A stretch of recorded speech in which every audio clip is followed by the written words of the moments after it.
이제 밀붓을 마치고 오늘부터 시편을 함께 봄이와 은혜를 나누고자 합니다. 여러분 시편은 총 몇 편으로 되어 있습니까? 총 150편의 시가 들어있습니다. 150편을 또 5권으로 나누어서 이렇게 구성이 되었습니다. 이 5권 중에서 제1권은 우리가 2년 전에 10편 1편부터 41편까지 제1권의 말씀을 함께 나누었습니다.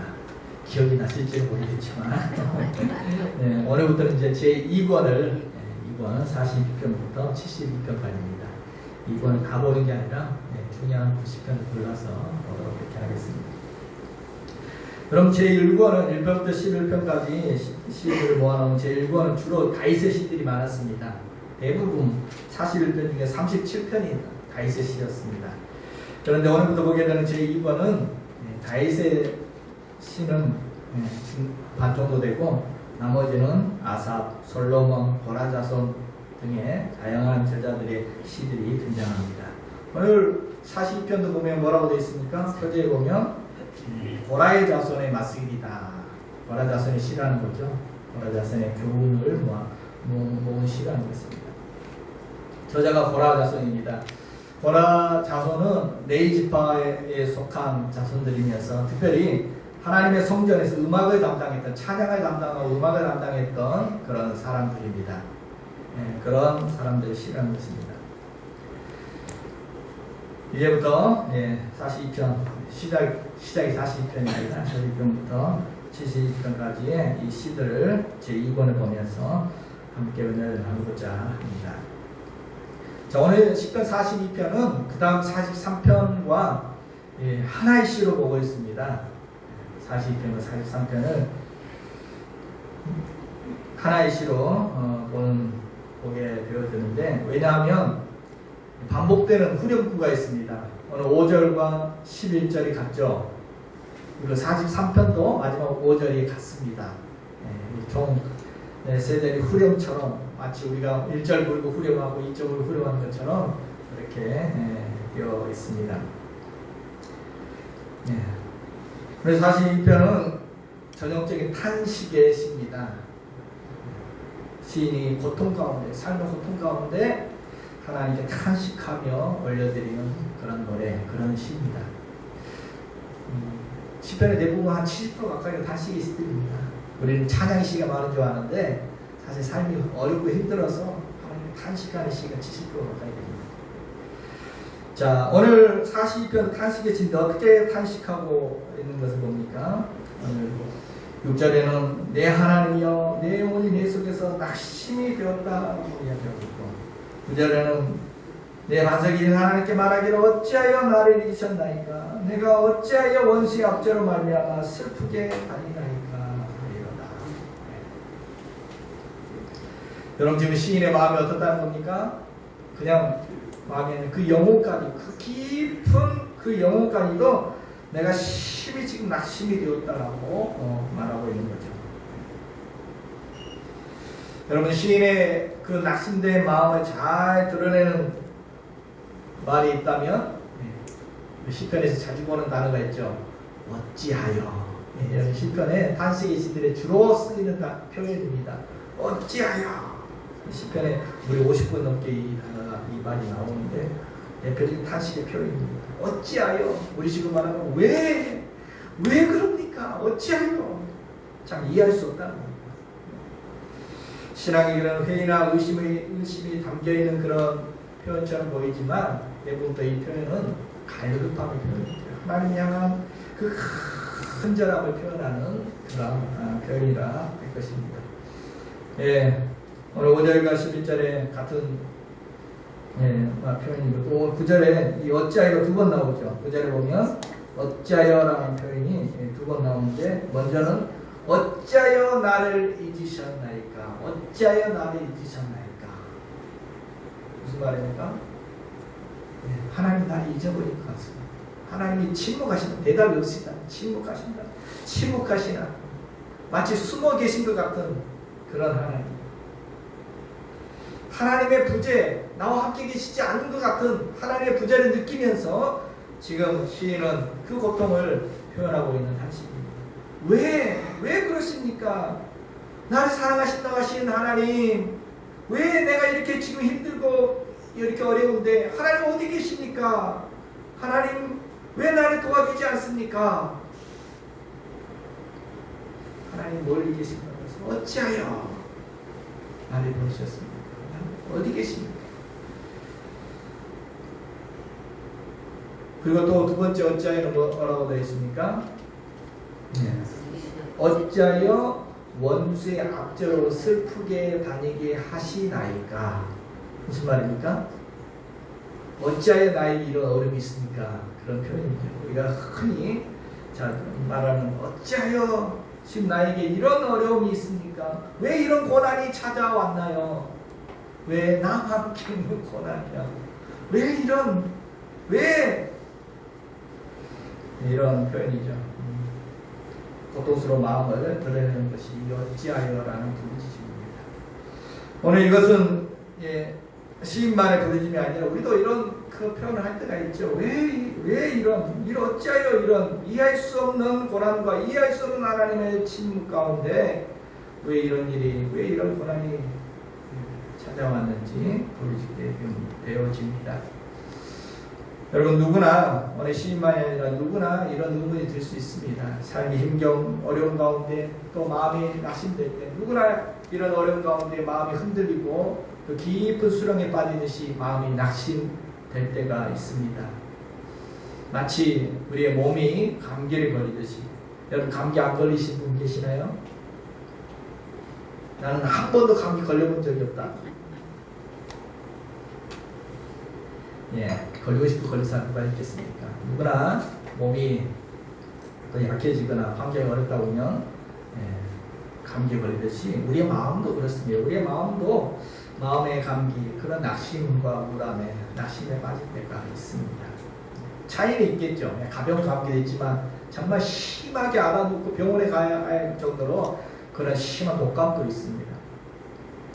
누가 감당하기 힘든 그런 일들을 만나게 되거나 또는 그런 환경에 처하게 될 때, 그런 어려움에 처하게 될 때 낙심에 빠질 수 있습니다. 마음의 감기가 될 수 있습니다. 또 혼자서 감당하기 어려울 때, 아무도 나를 도와줄 사람 없을 때 낙심되기도 합니다. 또 해본다고 해보지만 해도 열심히 해봤는데도 삶의 열매가 적을 때, 자신의 한계를 느낄 때 또 낙심하기도 합니다. 아니 때로는 그냥 아무 이유 없이 낙심되게 돼요. 우리의 마음이라는 것이 원인 모를 그러한 침체에 다운되기도 하고 영적 침체에 빠지기도 합니다. 산사태가 일어나면 산사태에 집이 무너지듯이 우리의 마음도 이렇게 무너져 내릴 때가 있습니다. 수렁에 빠질 때가 있습니다. 이것은 오늘 시인만의 고백이 아니라 성경의 많은 위인들, 여러분 우리가 성경에 나오는 대부분의 위인들도 다 이런 때가 있었습니다. 모세도 그랬고 베드로도 그랬고 다윗도 그랬고 다들 이렇게 마음이 낙심되고 이런 마음이 수렁에 빠질 때가 있었습니다. 대표적인 사람이 있죠. 정말 능력 있는 선지자 중에서 정말 하늘에 불이 떨어지게 했던 그런 선지자 있습니다. 누굽니까? 이 대단한 엘리야. 하늘에 불이 떨어지게 했던 그 능력의 선지자 엘리야도 마음이 심히 상심이 되고 낙심이 되어서 들어누운 적이 있었죠. 노뎀나무 아래 들어누워서 하나님 더 못하겠습니다. 하나님 그냥 이대로 데려가서 나 죽여주세요. 그렇게 낙심하고 포기한 적이 있었죠. 진짜인가? 열왕기상 19장에 보니까 광야에 들어가 하루쯤 가서 한 노뎀나무 아래에 앉아서 자기를 죽기를 원하여 이르되 하나님이여 넉넉하오니 지금 내 생명을 거두시옵소서. 혼자 광야길로 혼자 들어가서 노뎀나무 거창한 나무도 아닙니다. 그냥 풀 같은 그런 나무 그 그늘 아래 들어 누워가지고 하나님 넉넉합니다. 더 충분합니다. 더 이상 못하겠습니다. 내 생명 거두십시오. 그토록 마음이 다운되고 무기력함에 빠져들었다. 누구나 그럴 수 있습니다. 누구나 낙심되고 감기에 마음의 감기에 걸릴 수가 있습니다. 심지어 여러분 아세요? 예수님도 어찌하여 하셨다는 거. 진짜인가? 예수님이 십자가에 그 극한 고통과 하나님과의 단절을 경험하면서 그 순간에 절기했죠. 어찌하여라고 절기하셨죠. 엘리 엘리 라마 사박다. 이 라마라고 하는 거예요. 어찌하여 엘리 엘리 나의 하나님 어찌하여 나를 버리십니까? 그 고통과 치욕의 순간 하나님과 멀어짐을 경험하면서 하나님 눈 감으신 것을 경험하면서 하나님 나를 외면한 것 같은 것을 경험하면서 침묵하신 하나님께 숨어 계신 하나님을 느끼며 절규하였습니다. 아니 천사를 보내 돕지도 아니하시고 그냥 침묵하시는 하나님께 어찌하여 나를 버리셨나이까 절규했습니다. 오늘 시인의 고백이 그거 아닙니까?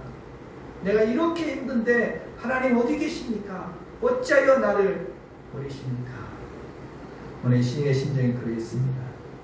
이런 고통 가운데 왜 하나님 멀리 계시는지, 이 환란 속에 하나님이 멀리 느껴지면서 그 마음은 너무나 낙심되고 절망스러워서 이렇게 부르짖었던 것입니다.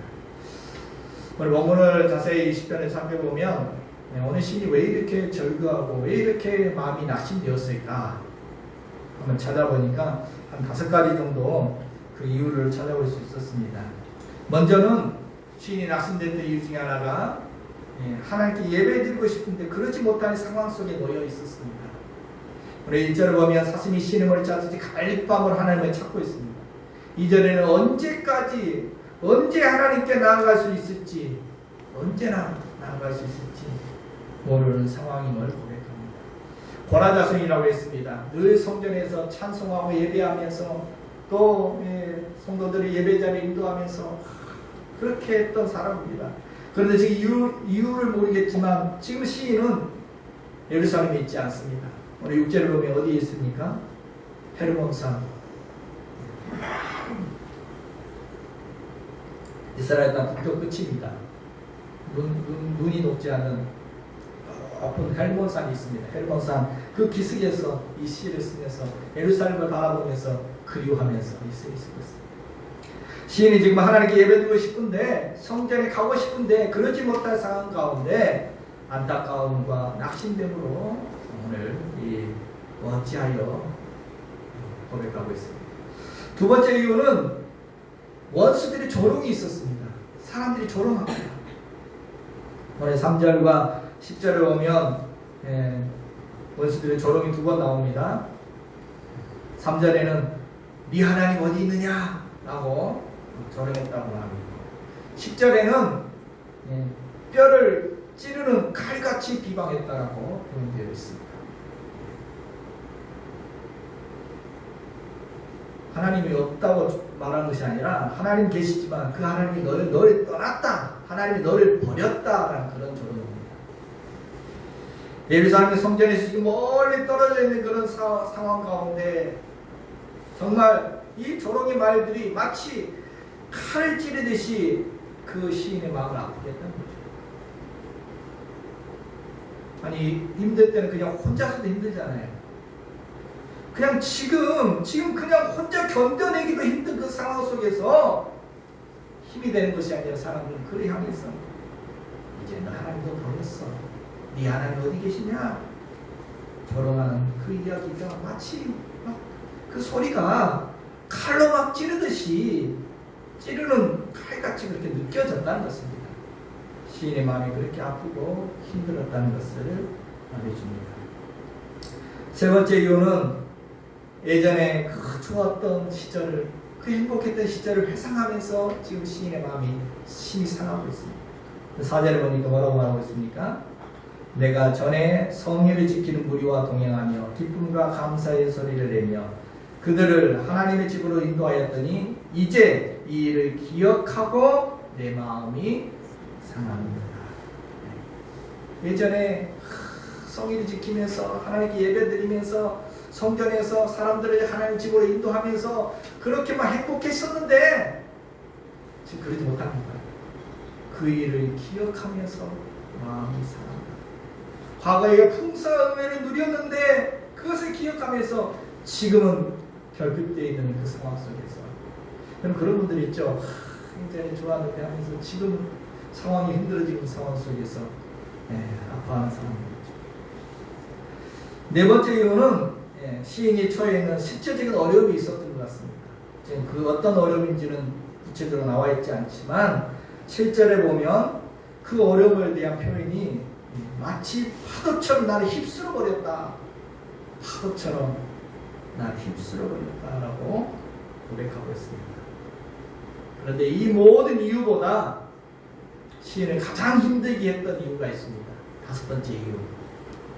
그것은 환경의 어려움보다 사람들의 말보다도 시인을 더 힘들게 했던 것은 하나님의 대답이 없다는 것입니다. 하나님의 반응이 더딘 반응. 하나님이 안 보인다. 내가 이렇게 힘들고 어려운데 하나님이 안 보인다는 것. 이것이 오늘 시인의 가장 어렵고 힘들게 했던 것이죠. 1절과 2절을 보면 어찌하여 나를 잊으셨나이까. 내가 어느 때 하나님의 얼굴을 배울 수 있습니까? 2절 3절 같이 한번 볼까요? 내 영혼이 하나님 곧 살아계시는 하나님을 갈망하나니 내가 어느 때 나아가서 하나님의 얼굴을 배울까. 사람들이 종일 내게 하는 말이 네 하나님이 어디 있느냐 하오니 내 눈물이 주야로 내 음식이 영원하다.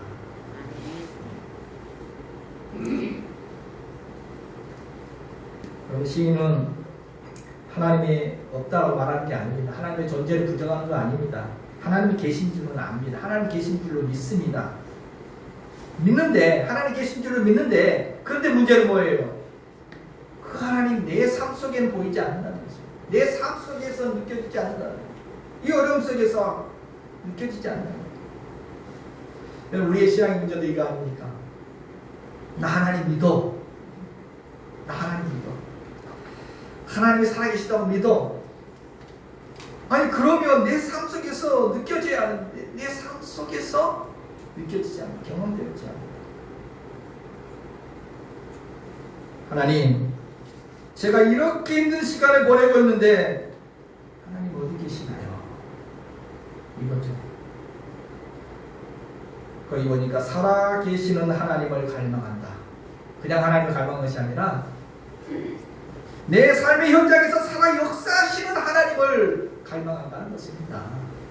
그냥 성경 속에 나온 하나님이 아니라 저 하늘에 계시는 하나님이 아니라 내 삶 속에 살아계시는 하나님, 내 삶 속에 살아 역사하시는 하나님이 느껴지지 않는다는 거죠. 하나님 안 계신다는 것이 아니라 내 삶에 계시지 않는다는 것. 그것이 느껴지지 않는다는 것. 이것이 낚시게 부모가 가끔 자식들에게 이런 말 하지 않습니까? 내가 너를 얼마나 사랑하는 줄 아니? 내가 너를 얼마나 사랑하는 줄 아니? 근데 애들이 있는 게 뭐예요? 말로만 말고 좀 보여주세요. 이거죠. 부모가 날 사랑하는 줄 그냥 머리로 알겠는데 그게 느껴지지 않는다는 거죠. 경제적으로나 실제적으로 그것을 느낄 수 없다는 것이 또 힘든 것이죠. 오늘 마찬가지입니다. 하나님이 살아계신 줄 아는데 하나님이 날 사랑하는 줄 알겠는데 내가 믿는데 그것이 구체적으로 내 삶의 속에서 역사로 일어나지 않는 거예요. 이것이 지금 시인이 처해 있는 이런 5가지 이유 중에서 또 가장 큰 이유가 시인이 처한 상황입니다. 이것이 시인을 지금 낙심케 하는 것이고 이것이 바로 대적들이 시인을 조롱하는 말이 됐습니다. 네 하나님 살아계시다면서 어디 계시냐?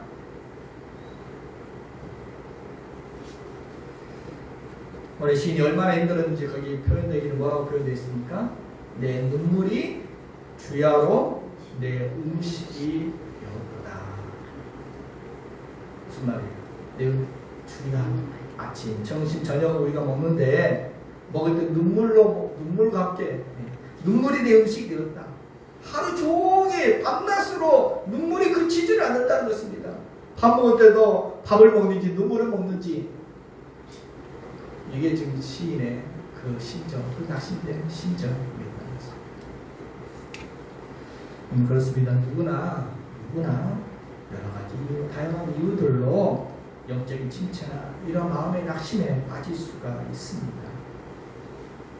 누구나 감기 걸리고 가벼운 감기 걸릴 수 있지만 정말 들어눕고 심한 독감에 걸려서 도움이 필요할 정도로 그렇게 알아놓은 분들도 있습니다. 특별히 하나님께서 어떤 특별한 계획을 가지고 우리가 알지 못한 어떤 특별한 계획과 뜻을 이루기 위하여 잠시 우리를 버려두실 때, 잠시 침묵했을 때, 잠깐 숨어 계실 때, 하나님 그 임재가 잠시 느껴지지 않을 때, 그럴 때 우리가 또 고통스럽게 합니다. 고통스럽기도 합니다. 우리 영혼까지 버림받은 것 같은 그런 고통을 겪을 수가 있습니다. 마음이 심히 낙심되는 그런 경험을 누구나 할 수가 있습니다. 오늘 시인도 성경의 많은 위인들도 심지어 예수님까지도 그런 경험을 하셨습니다. 그렇다면 여기 질문이 생깁니다. 그렇다면 정말 하나님 우리를 버리십니까? 정말 우리가 낙심되고 힘들고 어려울 때 정말 하나님은 우리를 그 낙심 가운데 그냥 버려두시는 하나님이신가? 계속 숨어만 계시는 그런 하나님이신가? 여러분 그렇습니까? 지금 10편 42편과 43편 이걸 지금 우리에게 말해주려고 하는 거 아닙니다. 하나님이 숨어 계신 분이, 하나님은 우리 버리신 분이, 이걸 말하려고 하는 것이 아닙니다. 지금 후렴이 뭐라고요? 계속 반복되는 말이 뭐라고요? 이게 지금 시인이 진짜 노래하는 노래입니다. 이게 진짜 시인이 진짜 하고 싶은 말입니다. 5절과 11절 그리고 43편 5절 세 번이나 반복되는 후렴이 뭡니까? 내 영혼아 내가 어찌하여 낙심하며 어찌하여 내 속에서 불안해하는가? 너는 하나님께 소망을 둬라. 그가 나타나 도우심으로 말미암아 내가 여전히 찬송하리로다. 아멘. 이게 이 시의 핵심입니다.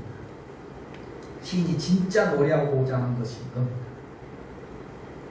내 영혼아 낙심하고 불안해할 필요가 없다. 너는 하나님께 소망을 두면 된다.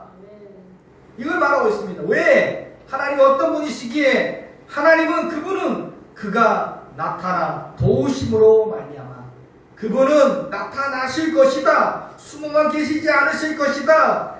사람들은 너에게 너희 하나님 어디 있느냐? 하나님 안 계신다. 너를 버렸다라고 조롱하고 있지만 반드시 하나님은 나타나실 거다. 그래서 지금 이렇게 힘들고 낙심된 나를 도와주실 것이다.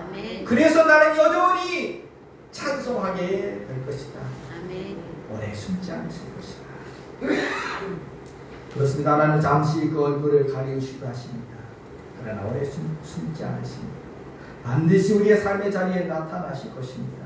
우리의 삶 속에 우리의 고난의 현장에 힘겨운 현장에 찾아오실 것입니다.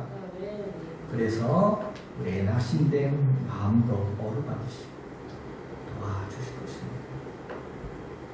엘리야 그 강에서 들어갔는데 어떻게 하셨는지 거기까지 찾아오셨어요. 거기 표현을 보면 또 와서 어루만지시고 또 음식을 차려주시고 또 위로하시고 또 와서 마음을 펴고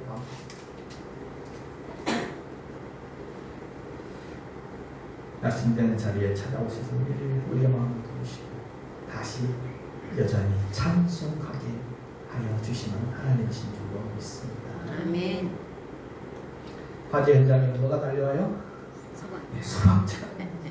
위급한 자가 있으면 구급차가 달려옵니다. 사건 현장에는 경찰차가 찾아옵니다. 교통사고 현장에는 어떻게 하나님의 견인차가 나타납니다.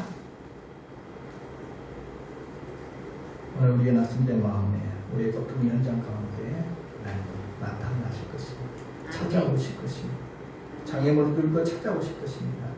그래서 나타나 우리를 도우심으로 다시 찬송하게 하실 줄로 믿습니다.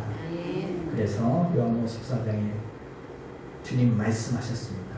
내가 너희를 고아와 같이 버려두지 아니하고 너희에게 오리라. 할렐루야. 아멘. 주님이 하신 말씀이십니다. 여러분 숨바꼭질 알죠? 여러분 잘하면 숨바꼭질 한 번은 다 해보셨을 것입니다. 아니 목사님 저는 해본 적이 없는데 제 인생에 숨바꼭질만 처음 들어본대요. 이런 분 계십니까? 아니죠. 근데 참 신기하게도 여러분 숨바꼭질, 이 숨바꼭질이 우리나라에만 있을까요? 오징어 게임 하니까 우리나라에 있는 것 같습니까? 아닙니다. 전 세계에 다 있다고 합니다. 참 신기하죠. 돈 안 들고 뭐 놀이기구도 필요 없고 어디서나 뭐 사막에서 할 수 있어요. 어디서나 할 수 있고 또 누구나 뭐 배우도 필요 없어. 누구나 다 어린애부터 어른까지 누구나 다 할 수 있고 그러면서도 즐거운 게임 숨바꼭질. 어떻게 합니까 숨바꼭질? 순례를 정하죠. 순례를 정해서 순례가 눈을 감고 뒤돌아서 이제 눈을 감고 숫자를 세고 있으면 그런 다른 사람들이 숨습니다. 10가지 세고 이제 찾는다. 찾기 시작합니다. 이제 막 순례가 찾으러 다니면 뭐 탁자 밑에도 숨기도 하고 뭐 커튼 뒤에도 숨기고 심지어 뭐 장로 안에 들어가 숨기도 합니다. 그럼 숨바꼭질의 묘미는 어디에 있습니까? 숨바꼭질의 묘미. 찾을 수 있게 숨어야 한다는 것이 이게 묘미입니다. 찾아내는 재미가 그 재미거든요. 그런데 만약에 순례가 눈 감고 있는 동안에 친구들이 다 자기 집에 가버리면 어떻게 됩니까? 뭐 혼자서 막 찾아도 없어요. 이건 게임이 아니라 이건 사기죠, 사기. 이건 즐거운 게 아니라 원수가 되는 겁니다.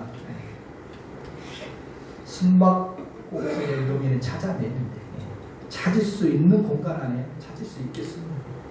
찾아내는 즐거움, 그 기쁨, 이게 숨바꼭질의 묘미 아닙니다. 숨바꼭질의 맛이 아닙니다. 참 신기한 것은 순례가 이제 어떤 사람을 딱 찾아냈습니다. 아, 찾았다 라고 찾아내면 그러면 막 올라오면서 같이 좋아합니다. 들켰는데 왜 좋아요? 찾았다 하면 막 서로 좋다고 막 억울해하지 않습니다. 발견되는데 기뻐하는 것, 또 찾은 사람은 찾아서 기뻐하는 것, 이게 숨바꼭질 재미입니다. 하나님께서 잠시 숨바꼭질 하시면 그렇습니다. 우리는 찾아내는 기쁨이 있고 하나님은 또 발견되어지는 그 기쁨이 있습니다. 관계가 이걸 통해 더 깊어집니다. 여러분 아이들하고 숨바꼭질 할 때 아이들하고 숨바꼭질 자녀들하고 숨바꼭질 해보셨죠? 아이들하고 숨바꼭질 어떻습니까? 아이가 눈을 감고 순례가 되면 이제 부모가 숨습니다. 근데 만약에 부모가 너무 잘 숨어버렸습니다. 그래서 뭐 아이가 못 찾는 거예요. 뭐 여기 있나? 뭐 저기 있나? 이렇게 막 찾아요. 찾는데 찾아도 처음에 막 웃으며 찾죠. 막 웃으면서 엄마 여기 있나? 막 찾습니다. 근데 너무 잘 숨어버려서 엄마가 안 보여요. 그럼 어떻게 됩니까? 처음에는 웃고 찾다가 이제 울음이 터지죠. 엄마가 어디 있어? 하고 울음이 터집니다. 엄마가 어디 간 줄 알고 이제 엄마가 어디 가버린 줄 알고 웁니다. 그러면 엄마는 어떻게 해요? 너무 짱 나타나면 재미없으니까 일부러 막 컬럭컬럭하고 이렇게 소리를 내는 거죠. 소리를 내기도 하고 만약에 옷장 안에 숨었으면 삐걱하고 살짝 문을 좀 열어주기도 합니다. 그럼 아이가 그 소리 듣고 다가와서 옷장 문을 앞에서 보니까 엄마 발이 보여? 그럼 어떻게 돼요? 금세 얼굴이 펴지죠.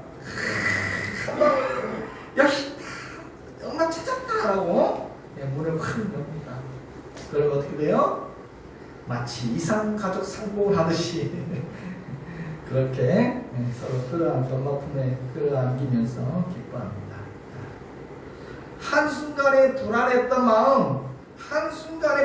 마음이 다 사라지고 온데간데 없고 즐거워 기뻐하면서 또 하자 하게 또 하자고 때려 쓰게 되는 거죠. 이 기쁨이 있는 거죠. 아이는 뭐 자기가 잘 찾아서 엄마를 찾는 줄로 알 수도 있겠지만 사실은 그냥 찾게 해준 거죠. 찾게 해준 거죠. 찾을 수 있게 쓰는 거죠. 네, 하나님은 그렇습니다. 하나님은 찾게 해주시는 분이시고 찾는 기쁨을 주시는 분이십니다. 독일의 신학자 에크하르트는 이런 말을 했습니다. 하나님은 숨어 계시지만 우리가 그 하나님을 발견하도록 헛기침하고 기다리시는 분이시다. 헛기침하고 계신데 나 여기 있다. 나 여기 있으니 그냥 지나치지 마.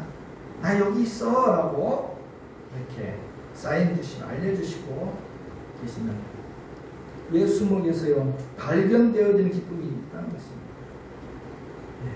믿음으로 우리에게 믿음을 주시는 것입니다. 보이지 않기 때문에 믿음으로 찾는 것입니다. 계실 줄 알고 찾을 줄 알고 우리를 만나실 줄 알고 믿음으로 하나님을 만나고 하나님을 찾고 믿음으로 하나님의 임재의 그 기쁨을 체험하고 믿음으로 하나님을 만나는 기쁨을 우리가 누릴 수 있게 하신다는 것입니다. 심리학자들이 발달 심리학이라고 해서 어릴 때부터 아이들이 성장하는 단계마다 배워야 할 것들이 있는데 어린 나이에 신뢰라는 걸 배웁니다. 이걸 잘 배운 사람은 사람들을 잘 믿고 세상 믿고 믿음으로 살아가는데 이게 어렸을 때 이것을 못 배우면은 모든 걸 의심하면 불신하면서 그렇게 인생을 살아가게 되어지는데 어릴 때 그 발달 심리 단계에서 중요한 놀이가 이 숨바꼭질입니다. 아이들은 꼭 이것을 하게 하고 이 기쁨을 알고 또 해야 돼요. 이것도 배웁니다. 뭘 배워요? 신뢰를 믿음이라는 것을 배우게 되어집니다.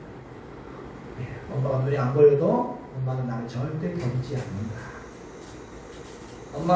엄마가 눈에 안 보이는데도 불안하지 않고 믿을 수 있는 이런 것이 생긴다. 엄마가 안 보여도 내 옆에 있구나. 눈앞에 안 보이지만 나타날 거다. 나를 떠나지 않는다. 나를 버리지 않는다. 엄마에 대한 신뢰를 갖게 되어지는 어린이입니다. 오늘 시편의 주제가 바로 이겁니다. 하나님 눈에 안 보이십니다. 내 삶이 느껴지지 않습니다. 사람들은 하나님이 너를 버렸다라고 말하면 조롱합니다. 그런데 내 영혼아 불안해할 거 없다. 눈에 안 보인다고 불안해할 거 없다. 하나님은 반드시 나타나 나를 도우실 것이다.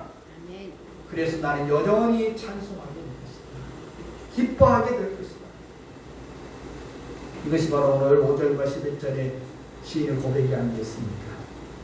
여러분 하나님은 절대 우리를 버리지 아니하십니다. 반드시 나타나 우리를 도우실 줄로 믿습니다. 아멘. 반드시 우리를 찾아와 우리의 몸과 마음과 우리의 삶의 자리를 회복시켜 주실 줄로 믿습니다. 아멘. 이것을 지금 시인이 우리에게 지금 알려주고 있는 것입니다.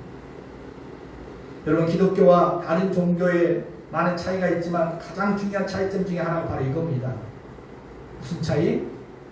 기독교는 찾아오시는 종교입니다. 다른 종교는 인간이 신을 막 찾아야 돼요. 막 예를 쓰고 막 힘을 쓰고 지성을 정성을 다해서 빌고 돌을 닦고 공을 세우고 그래야 신을 만날 수 있다. 찾고 예를 쓰고 찾아가는 인간이 신을 찾아가는 종교가 되어 있는 종교지만 기독교는 다릅니다. 하나님이 우리 사람을 찾아오시는 종교입니다. 정말 그런가요? 성경 이야기 다 보세요. 저 거짓말하는 게 아닙니다. 창세기부터 요한계시록까지 하나님이 인간의 현장을 힘겨운 인간들의 삶의 현장을 찾아오신 이야기로 가득 차 있습니다.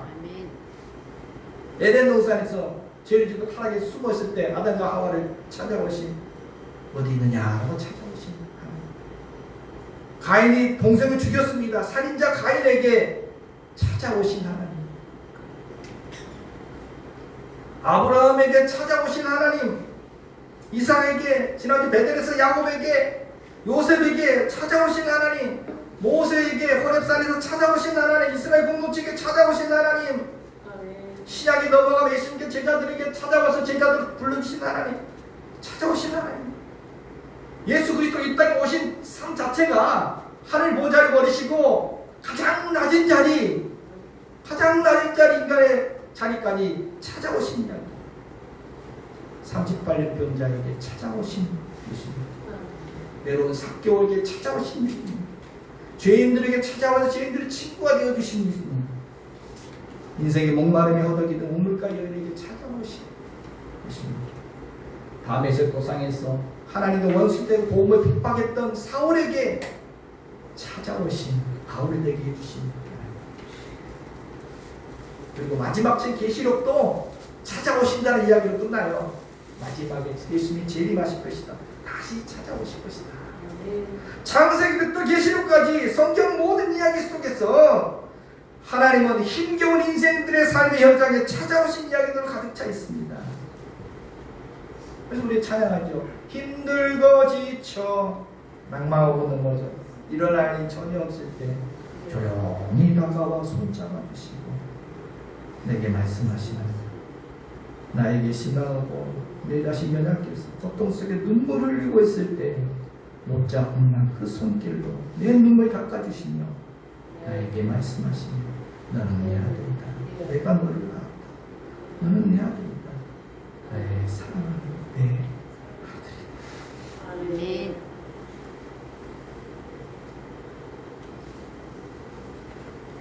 이처럼 여러분, 하나님 멀리 계실까? 하나님 느껴지지 않아도 나는 이렇게 힘드는데 하나님 어디 계시냐? 또 사람들은 네 하나님 너를 보겠어 저러는데 그렇지 않습니다. 하나님은 나타나 도우시는 하나님이신 줄로 믿습니다. 아멘.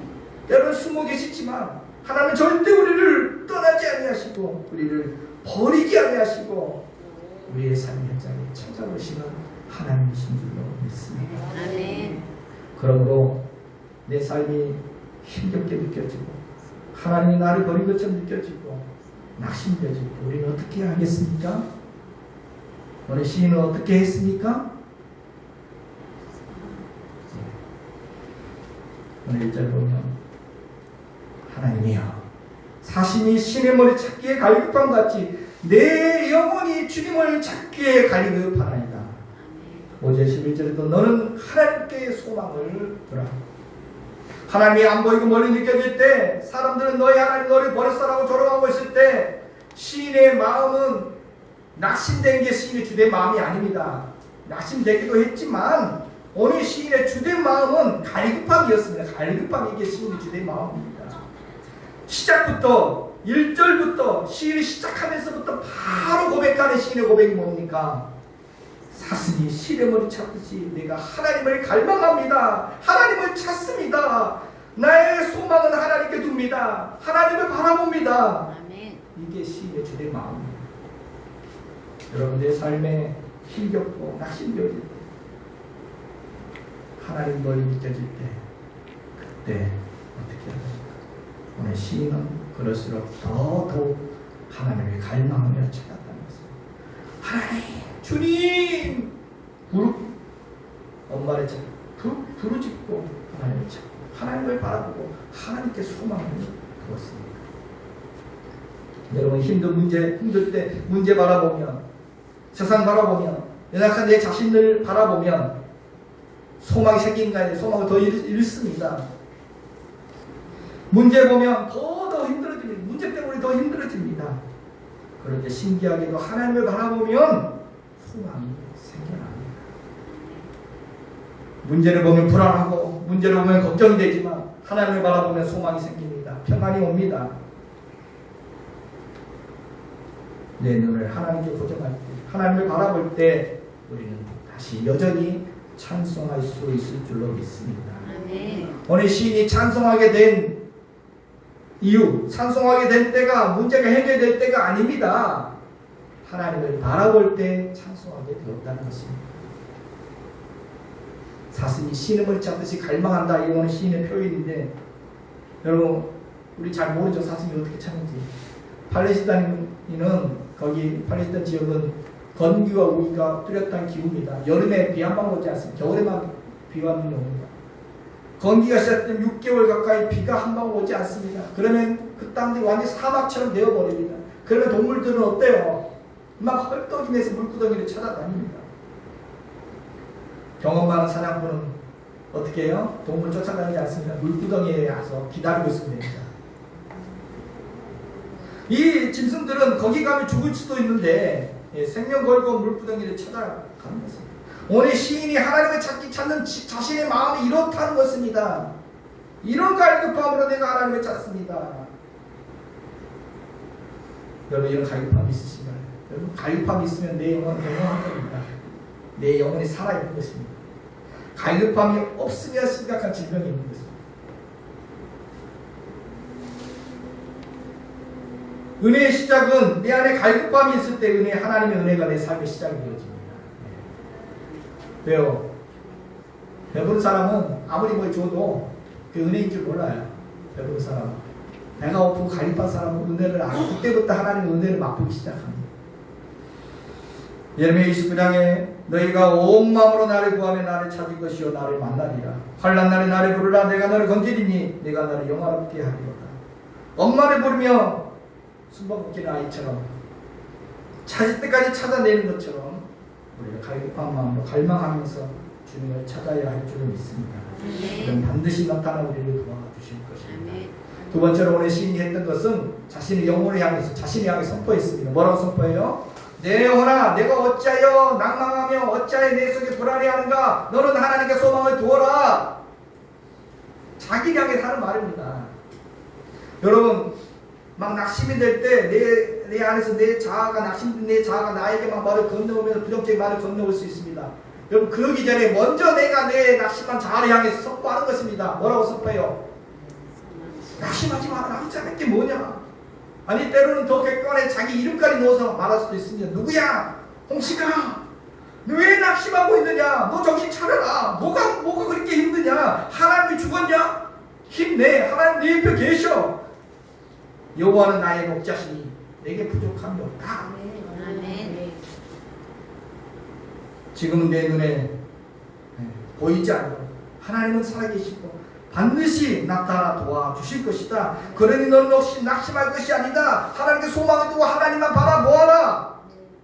나는 여전히 찬송하게 될 것이다.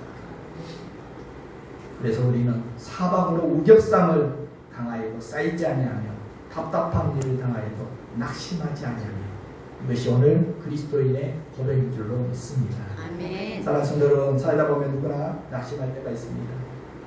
감기 걸리듯이 때로는 혼자 된 것처럼 아무도 도와줄 사람 없는 것처럼 심지어 하나님마저도 나를 버리신 것처럼 멀리 느껴질 때가 있습니다. 숨어 계시는 하나님 같습니다. 그러나 여러분 잊지 마십시오. 하나님은 절대 우리를 버리지 아니하십니다. 반드시 우리에게 나타나 낙심된 우리를 도와줄 줄 믿습니다. 아멘. 숨바꼭질하는 아이가 참 불안한 것이 아니라 막 기쁨으로 엄마를 찾는 것처럼 그런 믿음으로 엄마 있을 줄 믿고 믿음으로 찾는 것처럼 우리가 그렇게 하나님을 찾고 바라보면 될 줄로 믿습니다. 아멘. 또한 내 영혼을 향해 선포하십시오. 내 영혼아 어째 낙심하며 불안이 아니냐. 너는 하나님을 바라라. 하나님께 소망을 두어라. 반드시 다시 찬양하게 될 것이다. 이번 한 주간도 이런 갈급함으로 하나님을 바라보고 내게 나타나서 도와주시는 하나님을 경험하고 또 하나님을 찾는 그 기쁨을 경험하며 다시 찬송하는 한 주간이 되시기를 주님의 이름으로 축복해 드립니다.